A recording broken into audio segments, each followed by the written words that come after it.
नमस्कार दोस्तों, मैं सोना दादी स्वागत करती हूँ आपका जीनी स्टडी क्लासेस पे। हम कर रहे हैं आरपीसी फर्स्ट ग्रेड का 30 डेज का कोर्स का चैलेंज और उसमें से ये है 9th डे और इसमें हम कर रहे हैं परमाणु और अणु नामक परमाणु और अणु टॉपिक।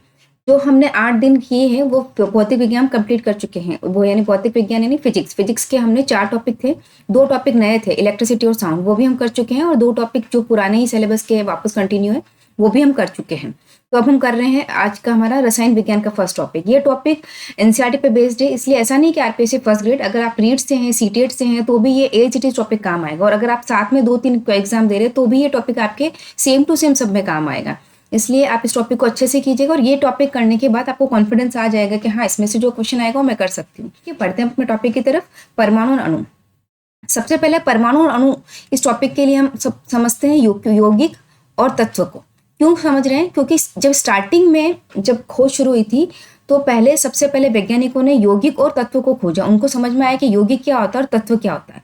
उसके बाद धीरे धीरे उनको समझ में आया कि परमाणु भी कोई कॉन्सेप्ट हो सकता है। कैसे? देखिए, यौगिक क्या होता है? यौगिक वह पदार्थ होता है जो 2 या 2 से अधिक तत्वों के रासायनिक संयोजन के, देखिए, निश्चित द्रव्यमान अनुपात में, याद रखिए, उसका जो रेशियो होता है, जो मतलब बनाने का, वो एक निश्चित अनुपात का होता है। जैसे कि H2O, ठीक है, H2O में क्या होता है? H2 होता है प्लस क्या होता है? O2 होता है और इससे बनता क्या है?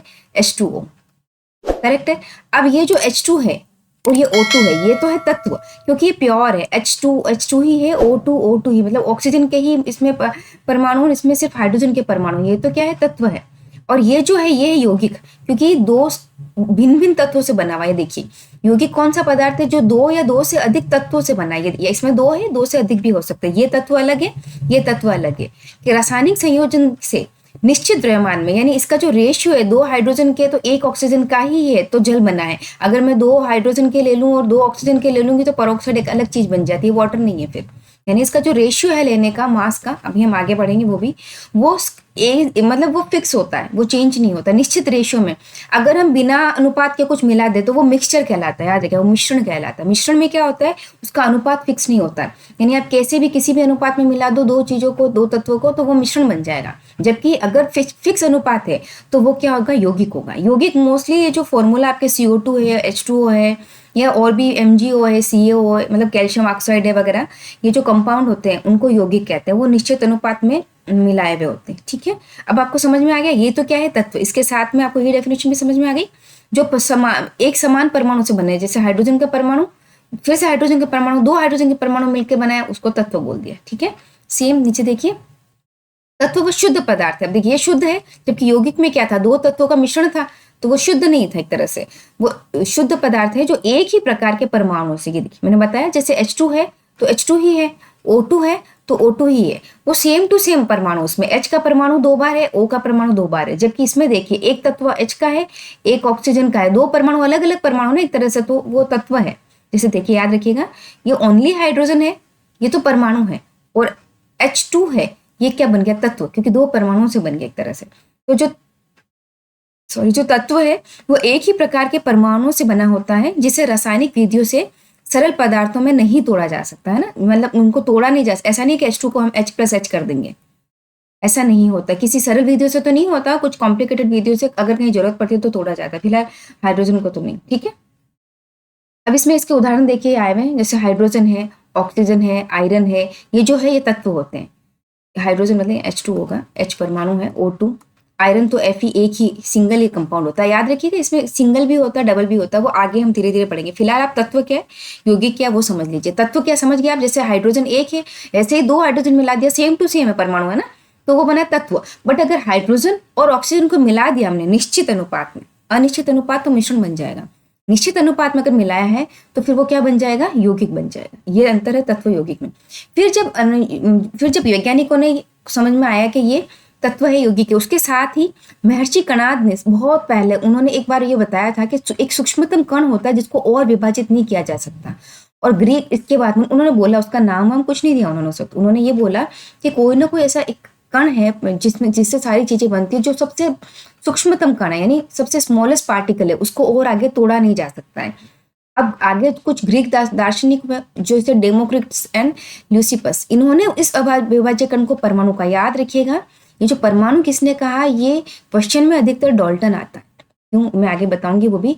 बट उससे भी पहले इन दोनों ने कहा, ये फेमस नहीं बेचारे इतने, कहा तो इन लोगों ने है, बट डाल्टन ने कहा वो ज़्यादा इंपॉर्टेंट है। आज की तारीख में अगर परमाणु नाम किसने दिया, डाल्टन ने दिया, वही चलता है। बट इनसे पहले भी इन्होंने कहा, पर प्रॉब्लम क्या थी, इन्होंने परमाणु कण तो कहा पर परमाणु को डिफाइन नहीं किया। इन्होंने सिर्फ इतना सा बताया था कि परमाणु एक कोई कण है, वो अविभाज्य कण है, मतलब उससे ज़्यादा हम उसको विभाजित नहीं कर सकते। उसकी आगे क्या क्वालिटी है, क्या परमाणु होता क्या, उसमें भी अंदर कुछ होता है क्या, कुछ भी नहीं बताया उन्होंने, सिर्फ ये दिया। इसलिए इनको इतना नोटिस में नहीं आया ये लोग, ठीक है। इसके बाद जो वैज्ञानिक थे उन्होंने खूब प्रयोग किए, किस पे, तत्व यौगिक पे। परमाणु को फिर भी किसी ने हाईलाइट में नहीं लिया, किस पे किया उन्होंने, तत्व यौगिक पे, कि यौगिक बन कैसे रहे, तत्वों से कैसे यौगिक बनते, इस पे। तो इस पे 2 इंपॉर्टेंट वैज्ञानिक है, Antoine Lavoisier and Joseph L Proust और लावाइजर, है ना। ये जो इम्पोर्टेंट, ये नाम इम्पोर्टेंट है, याद रखिएगा। जो द्रव्यमान संरक्षण का नियम है वो तो इसने दिया है, लाइवलाइजर ने, प्राउस्ट ने दिया है दूसरा वाला नियम, मैंने इसमें शायद लिखा नहीं है, याद रखिए। ये जो नियम फर्स्ट नियम इसने दिया है और प्राउस्ट ने ये सेकंड वाला नियम दिया है, मैं अभी बताती जाऊंगी, ठीक है। इन्होंने 2 नियम दिए किसके, यौगिक बनने के। यौगिक बनने में कुछ 2 नियम की पालना होती है। कौन से 2 नियम की होती है, एक नियम तो है द्रव्यमान संरक्षण का नियम। ये नियम क्या कहता है, देखिए, ये नियम कहता है कि जब कोई भी रासायनिक क्रिया होती है तो उसका द्रव्यमान में कोई परिवर्तन नहीं होता। क्यों नहीं होता है, क्योंकि रासायनिक द्रव्यमान को ना तो उत्पन्न किया जा सकता है ना नष्ट किया जा सकता है। जैसे हमने ऊर्जा पढ़ी थी, ऊर्जा को ना उत्पन्न किया जा सकता है ना नष्ट किया जा सकता है, वैसे ही इन्होंने यहाँ पर उस वक्त इन्होंने बताया कि द्रव्यमान को ना तो उत्पन्न किया जा सकता है ना नष्ट किया जा सकता है। इसलिए जब रासायनिक परिवर्तन होता है, यानी रासायनिक अभिक्रिया होती है, तो द्रव्यमान का संरक्षण रहता है। यानी संरक्षण का मतलब समझिएगा, कोई भी फिनोमिना, यानी कोई भी अभिक्रिया, कोई भी चीज होने से पहले जितना उसका द्रव्यमान था, उसके बाद भी उतना ही द्रव्यमान, ये है संरक्षण। मतलब वो द्रव्यमान में चेंज नहीं होता है। जैसे कि एग्जाम्पल दिया हुआ है, जैसे जिंक है और हाइड्रोजन क्लोराइड है। आपको जरूरी नहीं है आपके ये नाम, ये एग्जाम्पल याद नहीं रखना आपको, मैं सिर्फ एग्जाम्पल समझाने के लिए यहाँ पे लिया है। हो सकता है एग्जामिनर आपको ऐसे दे दे कि अगर ये जिंक दे दिया, HCl दे दिया, ठीक है, इसके दोनों का वेट दे दिया, तो उन्होंने ये बोल दे कि इसके बाद उत्पाद का भार, द्रव्यमान कितना होगा। तो आपको पता होना चाहिए कि जितना इनका भार होगा उतना ही इनका होगा। कैसे, देखिए, जैसे ये है, क्या है, 6.5 और कितना है 7.3, इसका एड कितना होगा 8.7 और 6 कितना हो गया 13, ठीक है। अब ये है नेक्स्ट जिंक का 13.6 और 0.2 हाइड्रोजन, ये देखिए 13.6 और 0.2, ये देखिए 8.13, यानी अभिक्रिया के पहले कितना था 13.8 था ग्राम, और अभिक्रिया के बाद भी 13.8। यानी ये जो नियम था, ये नियम क्या कहता है, ये जो नियम है द्रव्यमान संरक्षण का नियम, जो कि किसने दिया, लाइवेजर ने दिया। ये नियम द्रव्यमान संरक्षण का नियम, संरक्षण नाम आ गया मतलब before the reaction and after the reaction, अभिक्रिया से पहले अभिक्रिया के बाद दोनों में द्रव्यमान सेम टू सेम रहेगा, उसको ही कहते हैं संरक्षण। यानी उसका कोई हास नहीं हुआ ना, क्योंकि वो ना तो उत्पन्न होता है ना नष्ट होता है, ठीक है, इधर से उधर ट्रांसफर हो गया एक तरह से। तो ये था द्रव्यमान संरक्षण का नियम। इसमें क्या था, अभिकारकों का जो कुल द्रव्यमान है, अभिकारक यानी ये अभिकारक होते हैं, ये उत्पाद है, इस तरफ है जो अभिकारक होते हैं। तो रिएक्टेंट एक तरह इंग्लिश में कहते हैं, प्रोडक्ट कहते हैं। तो अभिकारकों का जितना द्रव्यमान इधर है उतना ही द्रव्यमान इधर है, ये तो रासायनिक संयोजन का नियम। अब जो सेकंड नियम है, सेकंड नियम क्या है, स्थिर अनुपात का नियम। स्थिर अनुपात के नियम में इन्होंने क्या कहा कि किसी रासायनिक यौगिक में उपस्थित तत्व, है ना, किसी भी यौगिक में कोई तत्व अगर है, वो सदैव निश्चित द्रव्यमान अनुपात में होते हैं। जैसे कि कोई तत्व है H2O, है ना। अब इसमें जो ये यौगिक H2O यौगिक एक तरह से, इसमें जो तत्व है H2 और ऑक्सीजन, इनके जो द्रव्यमान का अनुपात होगा वो निश्चित होगा। कैसे होगा, ये जो नियम है याद रखिएगा, कि याद लिख दूं मैं, ये प्राउस्ट ने दिया था, है ना, उसमें मैंने ऊपर लिख रखा है, इन दोनों ने मिलकर नियम दिया, इसने लाइवेजर ने दिया और ये प्राउस्ट ने दिया। अब ये कैसे नियम क्या है, ये नियम है कि जैसे वाटर है, ठीक है, वाटर को हम कैसे लिखते हैं H2O, और इसका जो भार द्रव्यमान होता है और हाइड्रोजन का वो होता है, देखिए हाइड्रोजन का जो द्रव्यमान होता है ना, एटॉमिक मास एक तरह से द्रव्यमान, परमाणु का द्रव्यमान वो 1 होता है, और ऑक्सीजन का होता है वो 16 होता है। ये भी मैं आगे आपको समझाऊंगी, वो भी आगे आएंगे। फिलहाल आप ये समझिए कि जैसे ये हाइड्रोजन का 1 होता है, यहाँ 2 हाइड्रोजन होते हैं, यानी 1 और 1 2, यानी 2 हाइड्रोजन हो गए, ऑक्सीजन तो 1 ही है, यानी 16 हो गए। अब इसका जो सिंप्लीफाई करते हैं हम, तो इसको काटते हैं, जैसे 2 की टेबल में आता है ना, 2 1 जा 2 और 2 8 जा 16, ठीक है। तो इसका जो सिंपल रेशियो वो कितना 1:8 का। यानी अगर आपको वाटर बनाना है, याद रखिएगा, अब ये स्थिर अनुपात का नियम क्या कहता है, अगर आपको कोई यौगिक बनाना है, कोई यौगिक यानी जैसे वाटर हो गया एक, तो इसके लिए इन दोनों का अनुपात हमेशा 1:8 का होगा। समझिए कैसे, जैसे है H2O आप बना रहे हैं, अब आपने हाइड्रोजन का ले लिया समझिए 4 ग्राम, ठीक है, तो इसका भी इसका कितना लेंगे 8 चौ 32, इसका 32 ग्राम। अल्टीमेटली देखिए आ तो 1:8 ये 4 4 4 4 8 जा 32 1:8 का रेशियो आ रहा है, यानी इसी रेशियो में लिए जाएंगे 1:8 के रेशियो में।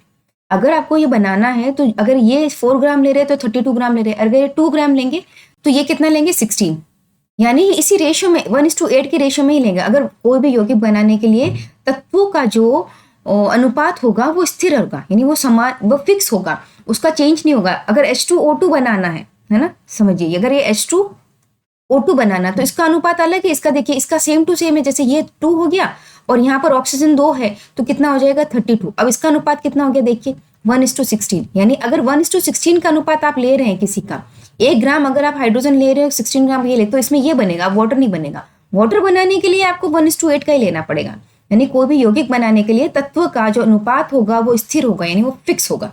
ठीक है, ये नियम समझ में आ गया, प्राउड्स ने दिया। ये 2 नियम इंपॉर्टेंट है, आते हैं ये नियम एग्जाम में। हम चलते हैं, अब इन्होंने ये तो बता दिया, नियम तो दे दिया कि होता है, पर ये क्यों होता है, द्रव्यमान का संरक्षण क्यों हो रहा है, अनुपात स्थिर क्यों हो रहे, ये वैज्ञानिक नहीं समझा पाए। यहां पर आया डाल्टन। डाल्टन इंपॉर्टेंट है क्योंकि डाल्टन ने यहाँ पर जो नया कॉन्सेप्ट लेके आया वो था परमाणु। डाल्टन ने बताया कि जो द्रव्यमान संरक्षण का नियम है उस अनुपात के नियम की व्याख्या की, और उसने कौन सा सिद्धांत दिया, परमाणु सिद्धांत। उसने बताया कि जो सब एक छोटे से छोटा कण है वो परमाणु है, उसका नाम उसने पहले परमाणु दिया। इसीलिए जब कहीं एग्जाम में ऑप्शन में अगर डाल्टन आता तो डाल्टन करेक्ट करना, अदरवाइज उन दोनों वैज्ञानिकों के नाम आएंगे जो स्टार्ट में। वैसे ऐसा कोई क्वेश्चन अभी तक आया नहीं जब वहां उन दोनों के नाम है, अधिकतर डाल्टन का 99% मैंने डाल्टन का नाम ही देखा है हर जगह। अब देखिए डाल्टन ने क्या बताया कि सभी पदार्थ है वो परमाणुओं से मिलकर बने। इंपॉर्टेंट, देखिए मैं एक एग्जाम चीज बताती हूँ कि जैसे एक दीवार बनी हुई है, दीवार कैसे बनी होती है, छोटी छोटी ईंटों से बनी होती है। उस ईंट का भी अगर छोटा सा कण हो तो छोटी छोटी मिट्टी से बनी होगी। अगर मेरे को मिट्टी को भी तोड़ो तो नहीं, मिट्टी का बारीक से बारीक कण, वो क्या सबसे छोटा। इसी तरह से किसी भी पदार्थ में एक सबसे छोटे से छोटा कण, मतलब उसको आगे आप डिवाइड ही नहीं कर सकते, वो होता है परमाणु। डाल्टन ने बताया कि ऐसे परमाणुओं से वो पदार्थ मिलकर बनते हैं। ठीक है, अब ये परमाणु जो होते हैं वो अत्यंत सूक्ष्म अविभाज्य कण होते हैं।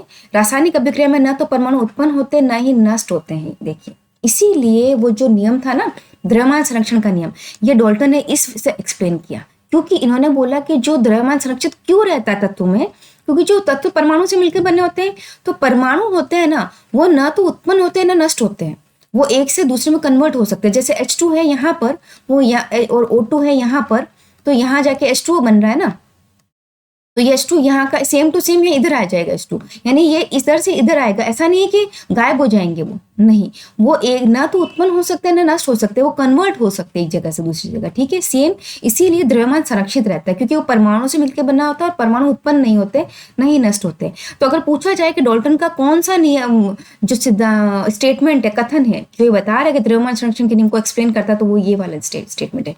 ये statement as it is NCERT से मैंने लिखे हैं, यानी सेम टू सेम लैंग्वेज है, सेम टू सेम एनसीईआरटी में लिखे हैं वो है। अब नेक्स्ट क्या है, नेक्स्ट है 2 तो हो गई है, अच्छा तीसरा भी उधर पीछे, सॉरी तीसरा क्या है, तीसरा है कि किसी दिए हुए तत्व के सभी परमाणुओं का द्रव्यमान तथा रासायनिक गुण समान होते हैं। ये थोड़ा सा कंफ्यूजिंग थी ना लैंग्वेज, दिए हुए गए तत्व के, इसकी जगह आप समझिए समान तत्व के। एनसीईआरटी में एक्चुअली यही लैंग्वेज दी हुई है, तो मैंने ये सेम टू सेम लिखी। बट अगर यहाँ कहीं लिखा हुआ है दिए गए तत्व के, तो आपको समझना है कि समान तत्व के, किसी समान तत्व के सभी परमाणुओं का द्रव्यमान और रासायनिक गुण समान होंगे। जैसे H2O2 ये क्या है, ये समान तत्वों से बने हुए, तो इनका जो परमाणु का द्रव्यमान है, यानी ये 2 हाइड्रोजन से है, एक हाइड्रोजन और एक हाइड्रोजन, इन दोनों परमाणुओं का जो द्रव्यमान और रासायनिक गुण सेम टू सेम होंगे क्योंकि वो सेम टू सेम तत्वों से बने होते हैं, है ना। जबकि अगर यौगिक की बात करें अपन, किसी यौगिक में क्या होगा, अगर विभिन्न विभिन्न तत्व होते हैं यौगिक में, है ना, विभिन्न विभिन्न तत्व हो, यानी अब बात करें हम H2 की और O2 दो अलग अलग तत्वों की, तो इनमें जो परमाणु का द्रव्यमान है, क्योंकि इसमें हाइड्रोजन परमाणु इसमें ऑक्सीजन परमाणु है, इनका रासायनिक गुण और परमाणु द्रव्यमान दोनों भिन्न भिन्न होंगे। अब देखो उसने डाल्टन ने यहाँ पे सबसे पहले द्रव्यमान की जो बात की ना वो डाल्टन ने की। आप सोच रहे होंगे बार बार द्रव्यमान वर्ड आ रहा हो, क्या एक्चुअली भार, एक तरह से भार है, उसी को द्रव्यमान कहते हैं। बेसिकली फिजिक्स की लैंग्वेज में भार एक अलग चीज होती है, बट हम अपने डेली में यही मानते हैं कि भार और द्रव्यमान एक ही होता है। किलोग्राम में द्रव्यमान होता है, उसी को हम भार कहते हैं। तो कोई भी परमाणु का जो भार है उसी को द्रव्यमान कह रहे हैं, वो द्रव्यमान है बस। ठीक है, अब ये बोल रहा है कि परमाणु सरल पूर्णांक अनुपात में एक दूसरे से संयोजित होकर, अब ये स्थिर अनुपात का नियम। ये कथन है वो जो समझा रहे स्थिर अनुपात का नियम। इन्होंने बोला कि जो परमाणु है वो सरल पूर्णांक अनुपात में एक दूसरे से संयोजित हो, जैसे मैंने बताया था आपको ऑक्सीजन का और हाइड्रोजन और ऑक्सीजन का कि वो 1:8 के रेशियो में होते हैं, किसमें, वाटर के लिए, करेक्ट है। तो इन्होंने बताया कि परमाणु है वो सरल पूर्णांक अनुपात में, सरल पूर्णांक मतलब 1:8 में है ना, ऐसा नहीं है 1.1 में और 8.3 में है, वो सरल पूर्णांक अनुपात, पूर्णांक मतलब 1 और 8 है ना, पॉइंट्स में नहीं होंगे, एक तो एक दूसरे से संयोजित होकर यौगिक बनाते, ये तीसरा नियम, ठीक है। अब इसने यहाँ कुल मिलाकर ये समझा दिया था कि परमाणु होता है, उसका द्रव्यमान होता है, वो निश्चित अनुपात में जुड़ते हैं। डाल्टन ने उसकी पूरी व्याख्या की और परमाणु दिया। जो परमाणु है, मैं एक इंपॉर्टेंट चीज बताती हूँ एक्चुअली परमाणु होता क्या है, मैं आपको एक बार थोड़ा सा ब्रीफ कर देती हूँ कि परमाणु में एक नाभिक होता है, उसमें होता है प्रोटॉन और न्यूट्रॉन, ये दोनों होते हैं P+N। उसके चारों तरफ घूमते हैं इलेक्ट्रॉन। आपने इलेक्ट्रिसिटी चैप्टर देखा था कि इलेक्ट्रॉन का प्रवाह होता है, वो क्या होता है, धारा होती है एक तरह से ना, वो ये होते हैं परमाणु में। अब आप समझिए हर एक चीज चारों तरफ, आप कहीं भी कुछ भी देखिए, हर एक चीज, किसी न चीज, कंबल है, बेडशीट है, टेबल है, चेयर है, पंखा है, दीवारें है, कोई ना कोई किसी ना किसी उसका कोई ना कोई सूक्ष्मतम कण तो है ही ना, किसी न किसी सूक्ष्मतम कण से बनी वो कण परमाणु है। यानी परमाणु सब जगह है, एवरीवेयर परमाणु है। वो परमाणु की संरचना ये है, ठीक है। इसमें जो होता है प्रोटॉन होता है, न्यूट्रॉन, इलेक्ट्रॉन होता है। अब मैं क्यों बता रही हूँ आपको, क्योंकि प्रोटॉन, न्यूट्रॉन और इलेक्ट्रॉन उससे भी छोटे हैं, परमाणु के अंदर है ना, इसलिए। बट ये कंप्लीट नहीं है, ये कोई प्रकार की अभिक्रिया नहीं कर सकते। सिर्फ प्रोटॉन ले लो, सिर्फ न्यूट्रॉन ले लो, सिर्फ इलेक्ट्रॉन ले लो, ये कोई अभिक्रिया नहीं कर सकते। जबकि परमाणु है ना, वो एक ऐसा कण है जो अभिक्रिया में भाग ले सकता है ना, परमाणु अभिक्रिया में भाग लेता है, बट प्रोटॉन, न्यूट्रॉन, इलेक्ट्रॉन नहीं लेते। क्योंकि एक क्वेश्चन आया था लास्ट ईयर, वह कण जो अभिक्रिया में भाग ले सकता है, तो उसमें प्रोटॉन, न्यूट्रॉन, इलेक्ट्रॉन और परमाणु दिया, तो वो सूक्ष्मतम कण इन्होंने लिखा। तो सूक्ष्मतम कण में क्या, प्रोटॉन, इलेक्ट्रॉन और न्यूट्रॉन भी आते हैं, बट वो परमाणु की जो क्रिया में, ये अभिक्रिया में भाग नहीं लेते हैं, याद रखिएगा। भाग कंप्लीट ये जो परमाणु है ये भाग लेता है, ठीक है। जो परमाणु कंप्लीट भाग लेता है, ये इसके जो पार्टिकल्स एक तरह से प्रोटॉन, न्यूट्रॉन, इलेक्ट्रॉन वो नहीं लेते। तो देखते हैं परमाणु क्या है। एटम वो सूक्ष्मतम अविभाज्य कण है, वो स्मॉलेस्ट पार्टिकल है, और ये जो तत्व का सबसे छोटा कण है जो रासायनिक अभिक्रिया में भाग लेता है। देखो एक्चुअली जो पहले डेफिनेशन थी वो ये थी, पहले डेफिनेशन थी वह छोटे से छोटा कण जिसको और विभाजित नहीं कर सकते उसे परमाणु कहते हैं, ये रट लिए थे हम लोग भी।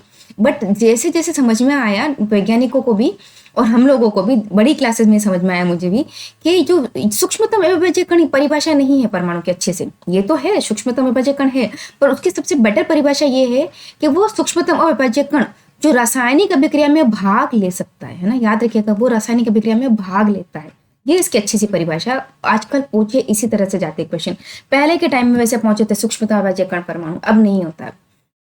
अब ये जो मैंने बताया आपको परमाणु, उसके अंदर था नाभिक, प्रोटॉन, न्यूट्रॉन का। इसकी त्रिज्या क्या होती है, त्रिज्या नहीं, यहाँ से यहाँ तक जो लास्ट तक उसका जो ऑर्बिटल, इसमें और भी ऑर्बिटल हो सकते हैं जिसमें इलेक्ट्रॉन घूमते हैं। फर्स्ट ऑर्बिटल, प्रथम कक्षा, द्वितीय कक्षा, इंग्लिश में कहते हैं ऑर्बिटल्स इसको, है ना।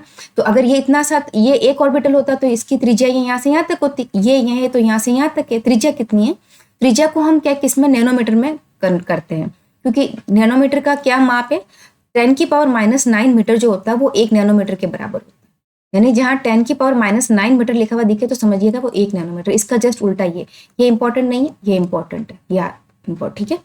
क्योंकि जो रेडियस है, जैसे हाइड्रोजन एटम की रेडियस कितनी, 10⁻⁻10 मीटर में, ये देखे ना, ये वाली।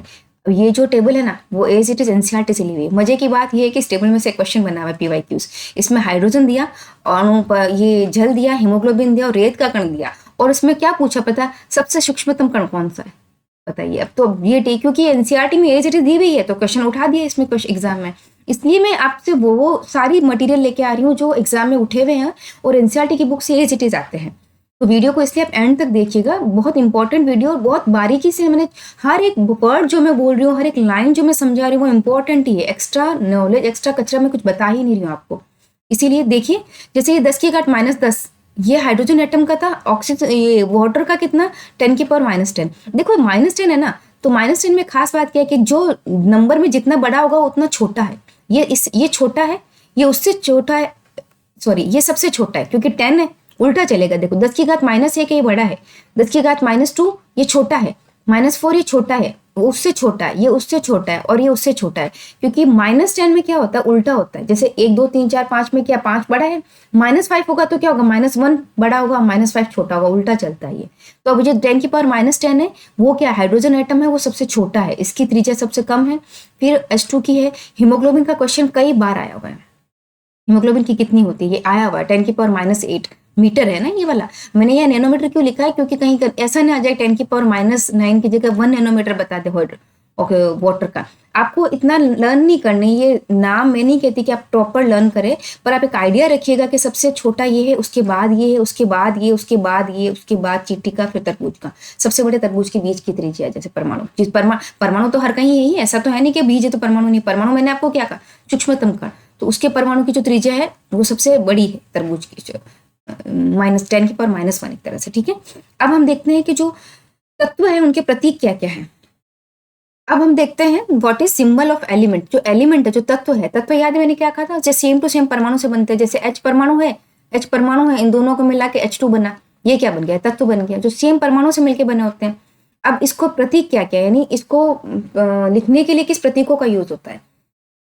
तो तत्व का जो नाम और रासायनिक प्रतीक इंडिविजुअल होता है, ये इंपॉर्टेंट नहीं। अब समझने के लिए आपको मुझे ये समझाना पड़ेगा कि सबसे पहले प्रतीकों को किसने दिया था, डाल्टन ने, फिर ब्रजीलियस ने। ये इंपॉर्टेंट नाम नहीं है, इंपॉर्टेंट क्या है मैं ये भी बता रही हूँ, इंपॉर्टेंट क्या है ना। इंपॉर्टेंट ये समझना जरूरी है आपको कि कैसे आए प्रतीक, भी धीरे धीरे आए। सबसे पहले डाल्टन ने प्रतीक देने शुरू किए कि कोई तत्व है ना, उसको हम बार बार ऐसे हाइड्रोजन थोड़े ना लिखेंगे, ये बार बार हम इसको लिखेंगे हाइड्रोजन हर जगह, ऐसा नहीं है। इसके लिए उसको इन्होंने सिंबल बना दिया, प्रतीक बना दिया कि H2, इसका मतलब ये हाइड्रोजन ही है ना। ऐसा प्रतीक देने शुरू किए इन्होंने, प्रतीक बनाने शुरू किए। तो सबसे पहले डाल्टन ने बनाया, फिर ब्रजीलियस ने उसको थोड़ा मॉडिफाई किया। बट आजकल है ना, जो अंतर्राष्ट्रीय स्तर पर, यानी नॉट ओनली इंडिया, एब्रोड में हो, बाहर कहीं पर भी, दुनिया में कहीं पर भी हो, सेम टू सेम H2 है ना, जो यहाँ पर इसको हम हाइड्रोजन बोलते हैं, वो बाहर भी हाइड्रोजन ही, एवरीवेयर उसको सेम टू सेम बोला जाता है। क्यों? क्योंकि जो अंतर्राष्ट्रीय स्तर पर इसकी मान्यता दी, वो दी IUPAC ने। एक एग्जाम में IUPAC का फुल फॉर्म पूछा गया। RPSC फर्स्ट ग्रेड में तो नहीं पूछा गया, बट कहीं रीड सीटेड या कहीं पे पूछा गया है, क्योंकि मैं सभी एग्जाम की तैयारी करवाती हूँ, तो ये क्वेश्चन आया हुआ है। इसका फुल फॉर्म आया हुआ क्या आया, international union of pure and applied chemistry. ये बहुत इजी नाम है, इसको एक बार लर्न कर लीजिएगा। इंटरनेशनल यूनियन ऑफ, है ना, ऑफ का कोई यहाँ पे ओ का इसका कोई नाम नहीं, I इसका है, U इसका है, P इसका है, A है अप्लाइड केमिस्ट्री का AC है, और एंड का भी कुछ नहीं है। देखिए इंटरनेशनल यूनियन ऑफ नहीं है पे pure and applied chemistry, international union of pure and applied chemistry IUPAC। आप जब लर्न करते हो ना फुल फॉर्म, तो देखना हमेशा कि किस कौन कौन सी चीज उसमें फुल फॉर्म में नहीं दी हुई। जैसे IUPAC है ना, इसमें इंटरनेशनल दिया हुआ है, यूनियन ऑफ यहाँ पे कुछ नहीं है ना, ऑफ को आपको रखना है दिमाग में, बट यहाँ पे उसके लिए अल्फाबेट नहीं दिया हुआ है। इंटरनेशनल यूनियन ऑफ प्योर दिया हुआ है, एंड भी नहीं दिया हुआ है, अप्लाइड केमिस्ट्री, ऐसे लर्न ये होगा। तो अब आपको याद रहेगा international union of pure and applied chemistry, ठीक है। तो इसमें कभी गलत होने के चांसेस नहीं रहते। अब इन्होंने ये दिया, क्या दिया इन्होंने बोला कि जैसे हम हाइड्रोजन है ना, अगर कोई कुछ तत्वों के प्रतीक में सिर्फ ये एक ही वर्ड आएगा, है ना, H, किसी किसी के तत्वों के प्रतीक में 2 वर्ड भी आते हैं, जैसे Fe। अगर 2 शब्द, 2 अक्षर, 2 लेटर आ रहे हैं, तो पहला लेटर होगा वो कैपिटल होगा, छोटा वाला लेटर, दूसरा जो लेटर होगा स्मॉल होगा। और कुछ जो तत्व होते हैं, कुछ जो तत्व होते हैं वो प्रतीक लैटिन नाम से लिए हुए होते हैं। अभी पहले मैं आपको एक बार ये सारणी दिखा देती हूँ। ये जो IUPAC से बनी हुई है ना, आजकल IUPAC में यही चलती है। IUPAC समझिए आप, अंतर्राष्ट्रीय स्तर पर हम जो प्रतीक लेते हैं तत्वों के, वो ये होते हैं, ठीक है। अब ये देखिए जो इजी है मैं बता रही हूँ आपको, एल्यूमिनियम, ये इसमें से ये या ये कोई एक तो नाम आपको क्वेश्चन में दिया हुआ होगा, इसलिए लर्न नहीं करना है, ये समझना है आपको, लर्न मत करना। मैं नहीं चाहती कि आप लर्न करें। लर्न करने के लिए आपके पास अथाह जीके हैं, उससे कीजिए आप। केमिस्ट्री में कोशिश कीजिए कि लर्न नहीं करना पड़े, समझे। कुछ चीज़ें क्या होती है, समझने के बेसिस पे केमिस्ट्री ठीक हो जाएगी। या फिजिक्स में, भौतिक विज्ञान, रसायन विज्ञान है, रटने के लिए भी बायोलॉजी बाकी है, वो आएगी, उसमें आपको लर्न करना पड़ेगा। इसमें भी आपको इतना लर्न करने, कुछ चीजें जो लर्न करनी पड़ेगी वो मैं आपको बताती हूँ। देखिए एल्यूमिनियम, Al नाम से समझ में आ रहा, Al ये आएगा तो भी आपको समझ में आ जाएगा एल्यूमिनियम। आर्गन, Ar है ना, beryllium, Ba, boron, only B, ये इंपॉर्टेंट है ना, ये ध्यान रखना, बोरॉन में BO नहीं, ओनली B है। Bromine, Br, Br, calcium, Ca है ना, carbon only C, chlorine Cl। ये नाम वैसे ही जा रहे हैं जैसे स्पेलिंग से इसकी, क्योंकि क्लोरीन की स्पेलिंग CHL से स्टार्ट होती है ना, तो C और L लिया इन्होंने। क्लोरीन, कोबाल्ट CO है ना। अब ये 2-3 बार आप रीड भी करेंगे तो आपको समझ में आ जाएगा ये सेम टू सेम मिल रहे हैं। Copper, fluorine. इंपॉर्टेंट कौन सा है? ये वाला Aurum. Hydrogen H, iodine I से स्टार्ट होता है I, आयरन, ये इंपॉर्टेंट है। आयरन में देखो I होना चाहिए, F है। गोल्ड में G होना चाहिए, AU है। ये एक्सेप्शनल केस है। तीसरा AB, ये तो आपको रटना ही पड़ेगा फिलहाल है इसमें, क्योंकि आपकी बुक में नहीं, मैं इसका भी नाम बता सकती हूँ आपको, पर आपकी बुक में दिया हुआ नहीं है, NCERT में नहीं दिया होता, अपन को नहीं लर्न करना। सेम टू सेम सीसा यानी PB, लेड कहते हैं इसको, ठीक है। एक नाम और कहते हैं lead. Magnesium Mg, neon Ne, ये तो सेम टू सेम जा रहे हैं। Nitrogen N, oxygen O। एक ये देखो पोटेशियम P होना चाहिए, यहाँ K है। सिलिकॉन Si, ये देखो चांदी सिल्वर Ag, क्यों लिख रहे? Sodium Na। ये जो मैं गोले कर रही हूँ ना, ये इंपॉर्टेंट है। इसमें sulphur S, uranium U, zinc Zn। बाकी जो नाम है वो मिलते जुलते अपने उसके नाम से ही मिलते जुलते, पर ये जो 5 नाम मैंने गोले किए ना, बोरॉन तो है ही B, क्योंकि इसके आगे कुछ नहीं, याद रखना BO मत कराना, ओनली B है, ठीक है, इसलिए मैंने किया। बाकी 1 2 3 4 5 ये देखिए बुक पर, ये है। ये जो तत्वों के नाम वो लैटिन नाम से लिए गए। इसके क्वेश्चन इन तीनों में से में, मतलब मैं आपको बता नहीं सकती हर एग्जाम में कितनी कितनी बार ये क्वेश्चन रिपीट हुए हैं, तो बहुत इंपॉर्टेंट है। जैसे नेट्रियम है, ये लैटिन नाम था, नेट्रियम सोडियम का है ना, इसलिए ये Na लिया इसका प्रतीक यहाँ पे। ये तो सोडियम को कैसे लिखते हैं? Na, क्योंकि उसका लैटिन नाम क्या है? नेट्रियम। अब आयरन, लोहा जो है उसको लैटिन में क्या कहते हैं? Ferrum, Fe। देखो Fe ये लिया इसका, इसका सूत्र ये होता है लोहे का Fe। Calcium, sorry potassium, potassium का क्या है लैटिन नाम? केलियम, केलियम K, इसलिए उसका ओनली K लिया, याद रखना Ka मत कराना ना, ओनली K है। पोटेशियम यानी ओनली K। अब अर्जेंटिनम, चांदी है ना, अर्जेंटिनम, उसका A लिया, यहाँ से G लिया और Ag बनाया। औरम, सोना, सोने को कहते हैं औरम, AU, ये लिया यहाँ से। तो ये जो 5 नाम है ये बोलने में अलग है और इसके प्रतीक अलग है। क्यों अलग है? क्योंकि वो लैटिन नाम से लिए गए, इसलिए इसके प्रतीकों को याद रखिएगा। बाकायदा इन नाम को, ये नाम भी पूछे एक एग्जाम में सोडियम का पूछा गया, बाकी किसी का नहीं पूछा है। इसका पूछा हुआ, इसका भी पूछा हुआ, कैलियम भी आया हुआ एक जगह कि सोडियम है, उसका लैटिन नाम नेट्रियम के आधार पर इसका जो प्रतीक है वो क्या दिया गया। क्लियर पूछा तो समझ में आ गया था कि Na होना चाहिए, फिर भी जिसके नहीं पढ़ा हुआ है वो कंफ्यूज ही रहेगा, वो गलत नहीं करेगा। तो नेट्रियम का Na, फेरम का Fe, केलियम का K, अर्जेंटिनम का Ag, औरम का Au। एक्चुअली इनको Na, sodium, Fe, iron, K, potassium, Ag, silver, Au, चांदी, औरम, सॉरी सोना, चांदी नहीं ना, Ag चांदी है, Au सोना यानी औरम। ये 5 नाम है जो आपको लर्न करने। अब मैं बता रही हूँ लर्न, ये वाले लर्न करने की इंपॉर्टेंट है, ठीक है। नेक्स्ट चलते अपन परमाणु द्रव्यमान। परमाणु द्रव्यमान में परमाणु तो हमने देख रखा है क्या है, वो सूक्ष्मतम अविभाज्य कण जो अभिक्रिया में भाग ले सकता है, ठीक है। तो अब उसका द्रव्यमान कितना होता है? सोचिए वो अगर इतना छोटा बारीक कण है तो हम इसको तोलना, उसको उसका भार मापना, भार है द्रव्यमान एक तरह से, जो उसका वेट है उसको द्रव्यमान हमको पता है, हम उसको कैसे मापेंगे। तो जैसे हम कुछ बड़ी चीज मापने के लिए किलोग्राम के बाट तय करते हैं ना, जैसे फिक्स मेजरमेंट कर देते कि इतना इधर रख देते, फिर उसका सापेक्ष हम माप लेते कि ये है। उसी तरह इन्होंने यहाँ पे क्या किया कि सारे बारीक बारीक परमाणुओं का भार तो हम ले नहीं सकते, तो इन्होंने एक रेफरेंस में कार्बन 12 परमाणु ले लिया। यानी ये जो कार्बन 12 है इन्होंने एज ए बाट इसको यूज लिया, यानी कार्बन 12 का इन्होंने परमाणु द्रव्यमान निकाल लिया और उसको उसके रेफरेंस में बाकी सबके निकाल लिए कि तो उसके रेफरेंस में निकाले। क्यों? क्योंकि परमाणु बहुत छोटे होते हैं और उनका भार इजीली निकल नहीं सकता, ठीक है। अब इन जो भार को हम लिखते किसमें? हम पहले लिखते AMU में, हालांकि अभी भी यूज होता है AMU कहीं कहीं। इसका फुल फॉर्म है एटॉमिक मास यूनिट, के लास्ट ईयर एग्जाम में आया हुआ है ना, फर्स्ट ग्रेड में नहीं है, दूसरे एग्जाम में आया हुआ है। बट दूसरे एग्जाम में आए हुए क्वेश्चन भी फर्स्ट ग्रेड में आते हैं, फर्स्ट ग्रेड में आए हुए दूसरे एग्जाम में आते हैं। ऐसा नहीं कि PYQs किसी पर्टिकुलर एग्जाम से उसी एग्जाम में आएंगे। PYQs का मतलब PYQs होता है, किसी भी एग्जाम में आए वो आपके एग्जाम में आ सकते हैं, ठीक है। आजकल हम उसको IUPAC ने इसके लिए क्या बोल दिया है कि AMU की जगह पे आप न्यू यूज लो। न्यू का मतलब यूनिफाइड परमाणु द्रव्यमान इकाई, ठीक है। तो या तो हम AMU यूज लेते हैं या न्यू यूज लेते हैं। जहां पीछे लगा होता है तो हम समझ जाते हैं कि परमाणु द्रव्यमान की बात हो रही है। परमाणु द्रव्यमान में क्या लिखा है? जो कार्बन 1 न्यू का जो मान है वो कार्बन 12 के द्रव्यमान के 1/12वें भाग के बराबर है। कैसे? देखिए, जैसे एक कार्बन 12 था, ठीक है, उसका हमने भार निकाला जो 12 न्यू निकल गया। अब हमको न्यू क्या चाहिए था? एज अ वेट चाहिए था कि भाई इसका भार 1 न्यू का भार कितना होता है, उसके रिगार्डिंग हम सारे निकाल लेंगे। ठीक है। तो ये क्या था, कार्बन 12 एक परमाणु था एक तरह से, तो अब 1 न्यू निकालने के लिए इस 12 को क्या करें, इसके नीचे भेज देंगे, तो 1/12 हो जाएगा ये नीचे, यानी 1/12 कार्बन परमाणु 1 न्यू के बराबर होगा, है ना, ये इसका भार आ गया। तो इन्होंने यही बोला कि 1 न्यू का जो मान है वो कार्बन 12 के 1/12वें भाग के बराबर होता है। तो 1 न्यू का मान आ गया, बस हम इसी मान को, इस भार को साथ साइड में रख के हम निकालते जाते हैं कि किसका कितना है। ठीक है। अब इसमें अलग अलग तत्वों के जो एलिमेंट्स होते हैं ना, तत्व, अलग अलग तत्वों के परमाणु द्रव्यमान दिए हुए हैं।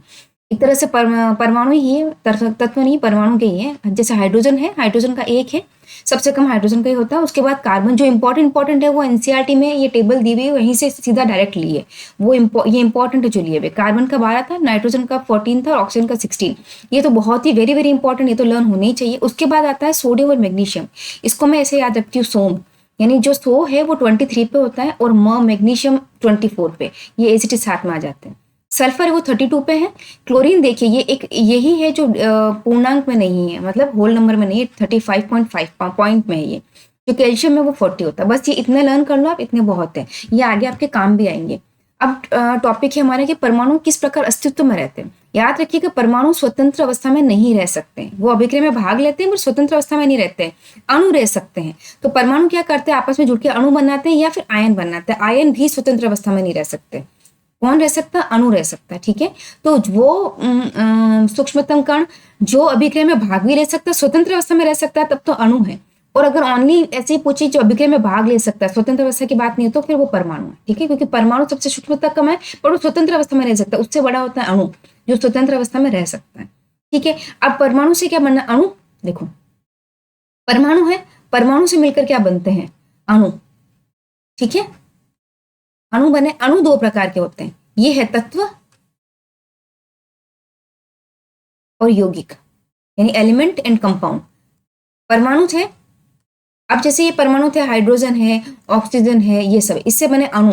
यानी अणु अब क्या हो सकता है, एक ही परमाणु से मिलकर बनते हैं तो तत्व हो जाएंगे, 2 से अधिक परमाणु से मिलकर बनेंगे वो अणु, तो यौगिक हो जाएंगे। जैसे H2O है तो यौगिक हो गया, और ओनली H2 या O2 है अलग अलग, तो ये तत्व हो गए। ठीक है। तो परमाणु से बनते हैं अणु, अणु तत्व भी हो सकता है, अणु यौगिक भी हो सकता है, दोनों हो सकते हैं।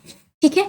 अब हम आगे देखते हैं इसमें क्या है कि अणु क्या है। अणु क्या है, अणु पर मेनली मैंने आपको बताया कि दो या दो से अधिक परमाणु से मिलकर बना होता है और आपस में रासायनिक बंध द्वारा संयोजित होते हैं। इंपॉर्टेंट है, इसमें बंध होते हैं बीच में कोई ना कोई। ठीक है। तो अब ये जो बंध होते हैं वो क्या क्या हो सकते हैं कि अणु होता है तत्व या यौगिक का सबसे छोटा कण होता है। मैंने आपको बताया कि अणु तत्व भी हो सकता है, यौगिक भी हो सकता है, तो उन लोगों का सबसे छोटा कण एक तरह से। और उसमें जो एक इंपॉर्टेंट लाइन ये भी है कि जो अणु में है उस पदार्थ के, अणुओं से मिलकर पदार्थ बना होता है, तो पदार्थ का जो गुण होगा वो पर्टिकुलर एक अणु का गुण भी होगा। जैसे H2O होता है ना, है ना, ये खूब सारे H2O एक दूसरे से पास पास होते हैं, पानी में खूब सारे H2O होते हैं। तो जो H2O यानी जो पानी का गुण है वो एक सिंगल H2O का गुणधर्म भी होगा, सिंगल अणु का, मॉलिक्यूल का, उसका खुद का सिंगल वो भी गुण उसका भी होगा। तो वो जो है अणु, वो क्या है कि उस पदार्थ के सभी गुण प्रदर्शित करता है। ठीक है। अब जो एक ही तत्व के परमाणु या भिन्न भिन्न तत्वों के परमाणु मिलकर अणु बना सकते हैं। अणु मैंने आपको बताया तत्व भी हो सकते हैं, यौगिक भी हो सकते हैं। इसी पे अगला है कि जो तत्व के अणु है वो एक ही परमाणु से मिलकर बने होंगे, और जो यौगिक के अणु है वो 2 अलग अलग परमाणु, 2 या 2 से अधिक अलग परमाणु से मिलकर बने होंगे। अब जो तत्वों के अणु है ना, तत्वों के अणु में क्या लिखा है इन्होंने कि अगर ये तत्वों के अणु एक परमाणु से मिलकर बने होते हैं तो उनको क्या कहते हैं, एक परमाणुक। जैसे AR है, He है, ये He2 कभी नहीं बनाता है ना, ओनली He, ये एक परमाणु से मिलकर बने तत्व। कुछ तत्व हैं जो 2 परमाणु से मिलकर बने होते हैं। ये देखो इसमें 2 परमाणु है, द्वितीय परमाणु कहते हैं। कुछ बहुपरमाणु होते हैं, जैसे फास्फोरस के 4 परमाणु से मिलकर बनता है, सल्फर 8 पर, यानी S एग्जिस्ट ही नहीं करता है। हम जो नेचर में यानी प्रकृति में S8 ही एग्जिस्ट करता है, वो सल्फर अकेला रह ही नहीं सकता, वो 8 परमाणु मिला के तत्व बन के एग्जिस्ट करता है प्रकृति में। तो जो सल्फर है ना वो 8 परमाणुओं से, ये 2 इंपॉर्टेंट है, ये क्वेश्चन में अधिकतर आते हैं क्योंकि इसी पे होते हैं अधिकतर क्वेश्चन। फास्फोरस 4 अणुओं से मिलकर बना होता है, सल्फर 8 अणुओं से मिलकर बना होता है। इसकी एक टेबल भी है जो मैं आगे बता देती हूँ आपको। जैसे कि ये टेबल है, आर्गन है AR, मैंने आपको बताया, ये देखिए AR है वो 1 परमाणु है, हीलियम है वो 1 परमाणु है He। अब देखो ये oxygen O2, hydrogen H2, nitrogen N2 और क्लोरीन Cl2, ये सब 2 है ना, ये ऑक्सीजन है, सॉरी, ये दोनों द्विपरमाणु 2 परमाणु, ये दोनों 1 परमाणु। अब फास्फोरस ये इंपॉर्टेंट है, चतुर्परमाणु है, सल्फर बहु परमाणु के। इसको इंग्लिश में कहते हैं monoatomic, diatomic, tetratomic and mono polyatomic कह सकते हैं, या ऑक्टा एटॉमिक भी कह सकते हैं, क्योंकि 8 है ना। अब इसमें देखो फिर से जो ये धातु है, ये धातु अधातु से कोई मतलब नहीं, ये नहीं आते आपके, यही इंपॉर्टेंट है कि कौन सी धातु कौन सी अधातु, ये क्वेश्चन नहीं आएगा। सोडियम है उसको ओनली Na लिखते हैं, आयरन को ओनली Fe लिखते हैं, एल्यूमिनियम को ओनली Al लिखते हैं, कॉपर को ओनली Cu लिखते हैं। इसमें 2 नीचे 3 कुछ नहीं आता है ना। ये जो है वो क्या, ये भी मोनो एटॉमिक है। तो देखो जो डाई एटॉमिक है वो आपको दिख रहे हैं, यानी द्विपरमाणु को आपको दिख रहे हैं, एक परमाणु को आपको दिख रहे हैं। इंपॉर्टेंट ये है फास्फोरस और सल्फर, क्योंकि फास्फोरस चतुर परमाणु होता है और जो ये सल्फर है वो बहुपरमाणु होता है। ये तो तत्व हो गए, क्योंकि एक ही परमाणु से मिलकर बना होते हैं। अब यौगिक, यौगिक मैंने आपको बताया कि जो 2 या 2 से अधिक तत्वों से मिलकर बना होता है, बट एक निश्चित अनुपात में जुड़ा होता है। याद रखना, निश्चित अनुपात में जुड़ा है तो वो क्या है, यौगिक यानी कंपाउंड है। और अगर निश्चित अनुपात में नहीं जुड़ा हो तो क्या, मिश्रण यानी मिश्रण, मिक्सचर है वो एक तरह से, ठीक है। अब इसमें भी देखिए जो इन्होंने एग्जांपल्स दिए हैं, H2O है, CO2 है, ये यौगिक एक तरह से NH3 है। इसमें मैंने द्रव्यमान अनुपात इंपॉर्टेंट है, ये क्वेश्चन आया हुआ है क्योंकि ये टेबल दी हुई है, इसका द्रव्यमान अनुपात क्या है। मैंने ये वाला तो आपको बता दिया H2O का, जैसे देखिए यहाँ पे देखते जाते हैं। H2O था, इसका तो क्या था, 1 था, परमाणु द्रव्यमान हाइड्रोजन का 1 था, तो 1 हाइड्रोजन 2 हाइड्रोजन मिलकर कितना, 2 हाइड्रोजन होंगे। इसका क्या था, 16। अब इसका जो परमाणु द्रव्यमान अनुपात है वो क्या हो जाएगा, 1:8 हो गया।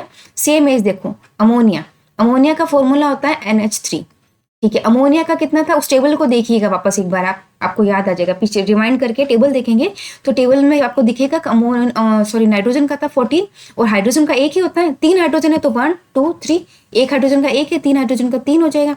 अब इसको ये कट नहीं सकते, देखो किसी टेबल में आएंगे नहीं तो 14:3 इसका डायरेक्ट हो गया, ठीक है। अब आता है कार्बन डाइऑक्साइड। कार्बन डाइऑक्साइड कौन सी, जो हम गैस श्वसन में छोड़ते हैं।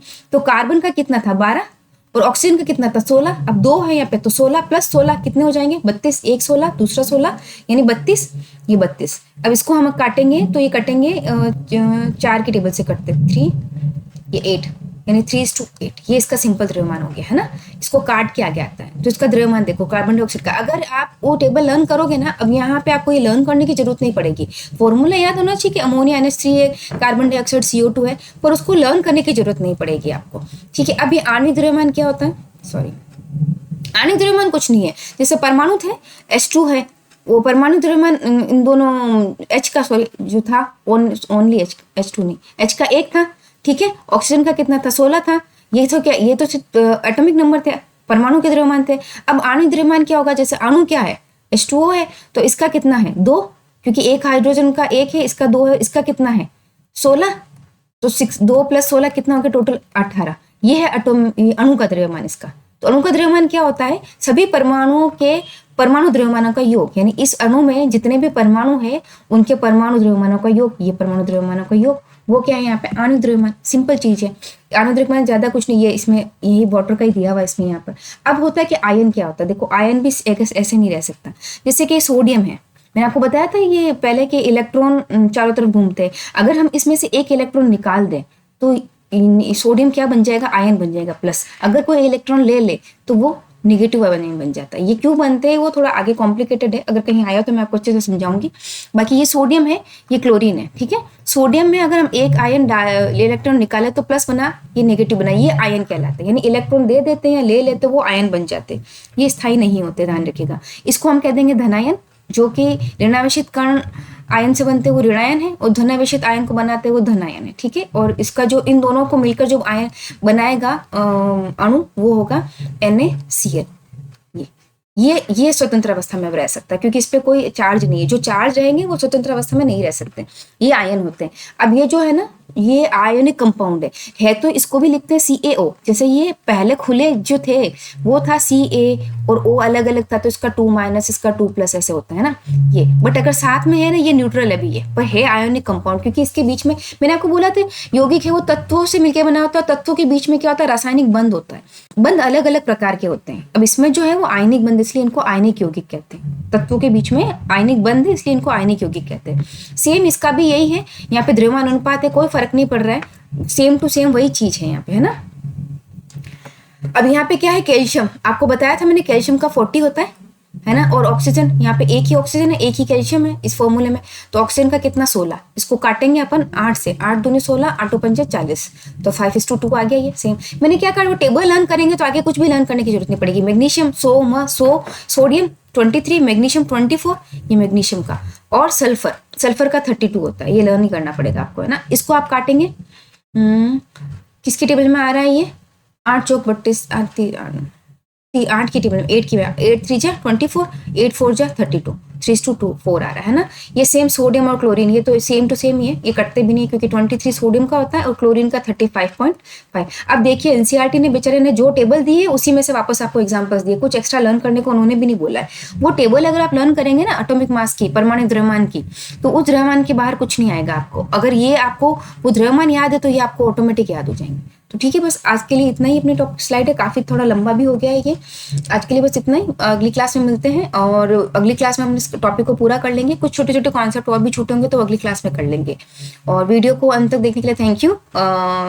आप चैनल को सब्सक्राइब कीजिएगा, वीडियो को लाइक कीजिएगा, और ये ज़्यादा से ज़्यादा शेयर कीजिएगा, क्योंकि जो मेरे नोट्स है वो हिंदी और इंग्लिश मीडियम दोनों में है। और हाँ, अगर आपको नोट्स चाहिए तो डिस्क्रिप्शन में टेलीग्राम चैनल का लिंक दिया हुआ, वो टेलीग्राम चैनल आप ज्वाइन कीजिए, वहाँ पे मैं आप नोट्स डालती रहती हूँ जो इंग्लिश और हिंदी दोनों में होते हैं। ठीक है, आज के लिए बस इतना ही, मिलते हैं अगली क्लास में, तब तक के लिए धन्यवाद, थैंक यू।